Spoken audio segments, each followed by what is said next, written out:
Let me introduce to you Blastoise, the crazy ninja turtle in the solo queue. Rapid spin and water spout, crazy combination using the eject button. Insanely strong build, so much tanking late game, insane amount of damage. This Pokemon is the Pokemon that is being massively slept on. It's had a nerf, but is still incredibly strong and provides so much value in the current meta. I'd not be making a video like this if I didn't believe it was a crazy good climbing guide. This Pokemon is just, I think it's so slept on. It's one of those tanks that can do so much damage and provide so much value for your team if you use this Pokemon correctly. I want to talk through 6 tips and tricks to help you do that. My first tip is to focus on a strong early game. Aim for stacks and pressure the enemy farm. Now you got to understand how Water Gun and Skull Bash work. Water Gun will push the farm away if you're hitting a farm, and Skull Bash will stun, and it's like a big dash. Okay, it's not the best secure, so I like to use Skull Bash to stun the enemy, and I like to use it to get away. I like to use Water Gun to push the enemy in a certain direction. So those 2 skills are really valuable, but the one thing you got to remember is you cannot die in this laning phase. Don't overcommit, go for your stacks. If you get 3 in before the bees, that's absolutely perfect. But you want to focus on using these early skills properly, because Squirtle is a really strong Pokemon from level 1 to level 5. Okay, these 2 skills, Water Gun and Skull Bash, I think Water Gun, look at that, you can just push the farm away from the enemy so your team can get all the farm. It's so valuable as a tank. Okay, and this leads into my second tip, which is recognize that your level 5 to level 7 is a big weakness and you need a farm to level 7 as soon as possible. Here you can see my level 5, you lose the Water Gun, so you lose the ability to push farm around, push the enemies away, and you're really not getting much damage with the Water Spout and no Rapid Spin. So it's a big weakness and you need to recognize this when you're using the Blastoise. Right? So your focus is try not to die and try and get your farm to get your level 7. Because here you can see there's pressure from the enemy. If I have my level 7 right now with Rapid Spin, I'll be able to do so much work here. But my other skill is Skull Bash. It's pretty much like a second eject button. I'm putting on no pressure. So this is a big weakness, and this is where a lot of people get stuck when they use Blastoise. So it's best to focus farm and hit that level 7. Now this brings me into tip number 3, which is unless if you're playing in a 5 stack, I would strongly recommend Water Spout and Rapid Spin. This is because the Rapid Spin will provide you so much mobility, you get the resets with the Water Spout, you have insane rip on an objective, you can make crazy aggressive plays, and with level 13 with a Rapid Spin plus, you can be an insanely strong late game tank. So you need to recognize this. Again, unless you're playing in a 5 stack, I would recommend this is definitely the build you want to go with. Okay, you can see the combo I'm going for here, which is Water Spout and then Rapid Spin, which resets the cooldown of Water Spout. And when you're using Water Spout and Rapid Spin, you get the increased speed while you're using it. Now, this used to be a lot better, but I still think it's really strong. Now, this works really well with the items because Water Spout will hit 17 times to hit Rapid Spin, and if you've got that choice, the stacking specs, the special tagging specs stacked all the way up, you're going to get that extra damage for every single time, every single tick of that Water Spout, which is insanely strong damage. I do not want that to go to rest. Insanely strong.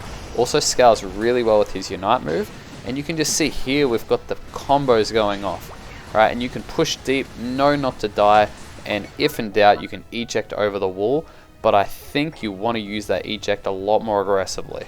Okay, you can eject if you're trying to chase a group of them with that Water Spout and Rapid Spin. Insanely good play. Okay, I recommend use your eject button aggressively more often than you want to use it defensively. I'm not saying 100% of the time, but you get a lot of value with the Water Spout and Rapid Spin while using an eject button. Because you can eject over a wall if an enemy is trying to get away, or you can just eject to just dash towards them. Or especially when you're using your Unite move, you can just use your Unite move, and while it's going into they get that big charge proc, you dash towards them. So I think it's something to really consider. It's a big point of improvement. It's a great tip to help you get a lot better with this character. Okay, you can see right there, if you dash in with that eject button when you're using your Unite move, you can definitely catch the enemies off guard. and it just provides you so much mobility. You can steal some objectives and just put so much pressure on the enemies because they're really, really squishy. Here you can see again, using the eject button aggressively over the wall puts the enemies in a position where they have to fight. Now notice right there, I was in the middle of water, in the middle of rapid spin, but the Charizard Unite moved me and it completely cancelled it. And that's one thing that's a little bit rough about Blastoise. But again, if that ever happens, you just have to disengage. Right? You trust your team's got your back, because that means the enemy has to put a fair bit of resource into you. So that's a massive, massive point. Use that eject button aggressively, early game, late game, insanely good battle item on this Pokemon. Now tip number 5, I hate to use the same clip again, but it's such a good example. You have a responsibility to be level 13 at the Ray fight. This is a really, really big deal when you're using Blastoise, because a Rapid Spin Plus will give you a massive increase to your defense and special defense, and it allows you to tank. Look at that group of enemies I'm in and the amount of damage I'm able to tank. When I'm level 13, that is what's going to happen. You can see it again here. Use the Unite move, go in with a Rapid Spin, and look at how much damage the enemy's doing. They barely break the shield by the time the Rapid Spin's up, because you get such a big buff, such a massive buff to your defenses. Now, we would have been doing a lot better in this game if my teammates didn't just want to quit. But you can see how much tanking that you're able to do, right? I think we've got 2 people AFK, but that's what happens sometimes. But here you can see I'm not level 13, and you're going to see the difference when I'm in a Rapid Spin. You take so much more damage. Now remember, Blastoise is a tank, he's a defender. So late game, you need to be able to defend really, really well, and that's one thing you can definitely use to your advantage. Look at the Venusaur almost killed me, right? Just the Venusaur alone almost did that much damage. So getting that level 13, getting that Rapid Spin Plus, that is a really, really important point. Now my last tip for improvement, and I'm going to talk over a whole gameplay here, is be aware that your special defense isn't as huge as your defense, so you can't be going crazy against the Pokemon like Gardevoir, Delphox, the Eevee evolutions, the Gengars. Those special hitters, they're going to do a lot more damage to you than you think, because Blastoise is very tanky on his defensive side over his special defensive side. So much so that I believe it's about a third of a difference. I'll have a screenshot up over the gameplay here. So that's really, really important to keep in mind. Now over this gameplay, I really want to enforce all 6 of the tips that I'm going over. So this early game here, you can see you need to focus on getting strong, where I've got the 3 stacks nice and early. Now this is especially important to keep a note of, because you need to recognize that your level 5 to level 7 is a big weakness. So if you can get ahead earlier, that means that you're level 5 when the enemy's level 4, so you're not playing from behind. Right, if you're playing from behind with this character, it's going to be a little bit tricky. Okay, it's not impossible, but if they're level 6 or whatever and you're level 5, not very good. Now see, you can see that's a really, really bad play on my end. I went for a stack, I got greedy, I died for the stack, and look how much worse my lane is now. Right, when I'm waddling back up, there's a massive, massive misplay. Okay, I was really angry at myself for making that play. Look, we went from being on their base to taking all their farm, now they're taking our farm. All because I made a stupid decision. Okay, so I fully own that as such dumb gameplay, and I think it's important to show it, because in the moment I just thought I could get in for a stack, and then when I overcommitted and I couldn't get it in, I got frustrated, and that's what happens. So not great, because I give myself a nice little lead, and then again, it would have been nice to get, steamroll ahead so I could get my level 7, but that's not what happens. And now I'm level 5 and I've got a bit of a weakness. But that's not the end. Okay, that's not the end. If you're in this situation, not looking great for us, the bottom goal is completely broken, and I'm level 5, almost 7 minutes 20 Bs, not very good at all. So this is how you want to approach when you're playing from behind in this section here. Okay, you want to focus on the farm. You want to focus on them not steamrolling you too much, but you're kind of in a position where you can't really afford to die. Okay, if the enemies want to get some scores in, you kind of have to let them. Okay, if they want to break the goal, you pretty much just have to let them break the goal. You do what you can. Okay, you try and stall as much as you can in the hopes for a bit of catch-up experience, right? Because if your team comes and they're overcommitted, then you can get some kills on them. But here you can see my team they're focusing the bottom lane, which is totally fine, but I got push completely back, and that's okay. They break the goal, so then I've got those side Indeedis in the lane. And now that's going to give me the level 7. So from what was an amazing start for me, really one bad play, and it just went a little bit sour. So not very good at all on my end. But here I've hit the level 7, and now I've got that rapid spin water spout. So now it's where this Blastoise just becomes a big threat, big online threat. Look at how much more presence I have defending a goal here, right? If I still had Skull Bash, this Regieleki would be in the goal, because if any of the enemies decided to try and push this, I'd be so screwed. So here I'm kind of just left to defend this by myself, but at least knowing that if one of them had been pushing, Rapid Spin would have been able to put in a lot more work. And you can see the Rapid Spin Water Spout allows a lot of rip onto an objective. So really, really important to note that. Right now, Water Spout Rapid Spin, I think it is absolutely the set to use when you're playing in a solo or duo queue. Right, you've got a lot more damage, you've got a lot more control of catch-up experience. You're not necessarily a big tank until you hit level 13, and that's your responsibility to do that. You should be doing that. Okay, it doesn't mean you're sacrificing and you're taking all the farm off your team all the time and you're griefing them. It just means that if you're behind, you need to get that experience, and you need to look for catch-up experience. So here you can see my team's taking a fight, and look, eject button in aggressively, massive play there. So that's tip number 4, which is that eject button aggressively. You got the resets with the water spout, the rapid spin, completely changes the game. Completely changes the game if we can pull off something like that. So now we went from being quite behind, now we're back ahead, and look, we've still got those 3 stacks, that's fine, those will come eventually, but I'm not going to, look, why would I go for a stack here? Absolutely not the play, not even considering it, I'm just looking to scout the area. And you can see how much damage this does. This is with 3 stacks. If I was fully stacked, the Espeon is well dead. It is totally dead. So I'm going to take a moment here to talk about the battle items, right? Choice Specs, I think is the 3rd item. I think Focus Band is a non-negotiable because it helps you in the laning phase.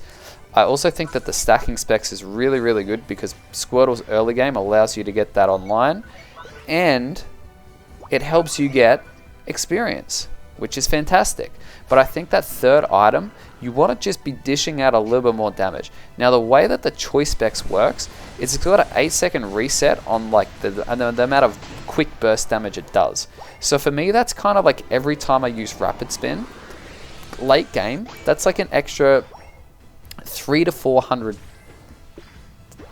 not that quite that much, maybe 200 to 300 damage per time I use rapid spin. Now if you accumulate that over the game, that big burst damage, it's not really big burst damage, but it's enough to be a little bit threatening to the enemy, just with the choice of item. Plus as well as that, it gives you a little bit of extra special attack. So I think that's really good. Your other options are your energy amp, which I think, again, that's a totally good item. You've also got the buddy barrier to give you and your friend a little bit of an extra shield, especially when you launch off that Unite move with Blastoise. So it's definitely an option. Okay, now here we're getting to this 3-minute 20 mark, and for me, I'm looking at using, I'm looking at farming to get my level 13. I also need to get that Unite move back, which I should be able to. I've got a minute with some farm, so that should recharge in time for me. Right, his recharge timer isn't too long. So now when you're farming these Sidon with Dinos, you want to bring them in together and smash them with the same rapid spin. You'll farm a little bit quicker, but my main priority here is level 13. Okay, that is one thing that I just absolutely have to do. I have to be looking for the farm.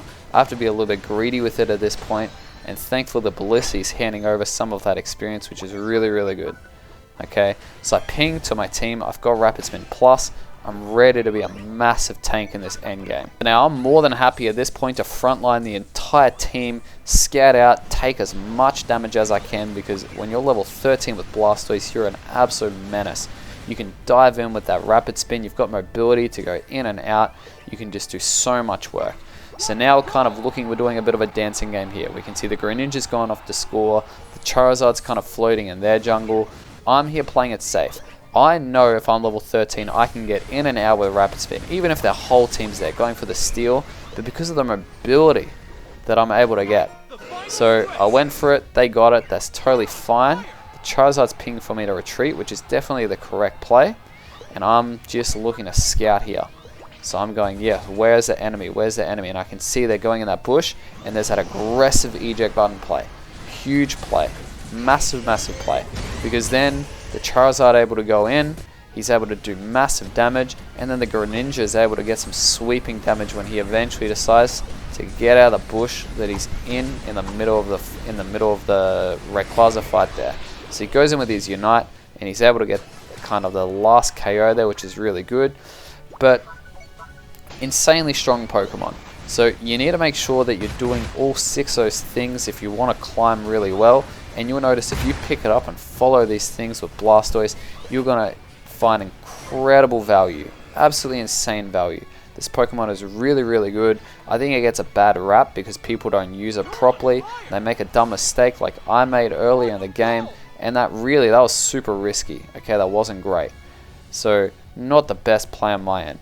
Now here I want to talk about this late game here. You don't have to dive in and try and get a score when there's all the enemies there. Okay, here you can see I've still got the Rayquaza shield. I just scouted out. Okay, I go in, I know I'm not going to score, so I just hang out in this bush. Okay, I could go and defend, but 100 points is really, really valuable. So I'm just looking to see. Luckily they don't go in the bush. I eject over, then I'm able to get that score, and then any enemies that come back to me are wasting their time, so that they're not going to be able to score. So I go in, I would have got that damage, that score off, and then base. But look, they've got 3 enemies that come back, so there's really not much they can do.